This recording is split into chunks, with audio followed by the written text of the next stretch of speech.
এবছরের সবচেয়ে বড় বৃষ্টি হয়ে গেল আজকে, এখনো হচ্ছে। আমি আমার এক বোনের বাসায় বেড়াতে গেছিলাম, 1.5 ঘন্টা আটকা, বৃষ্টি থামছে না। পরে এই দেখেন পানির মধ্যে দিয়ে হাঁটতে হচ্ছে আমাকে।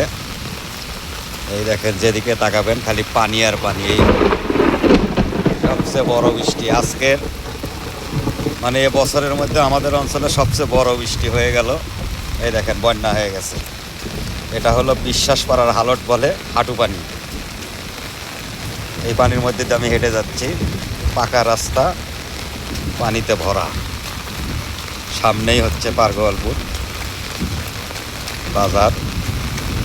এই দেখেন পানি আর পানি। এই দেখেন, এই দেখেন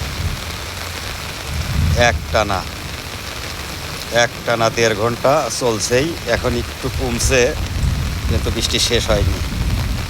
এভাবে সারা রাত চললে প্রত্যেকটা বাড়ির মধ্যে পানি ঢুকে যাবে।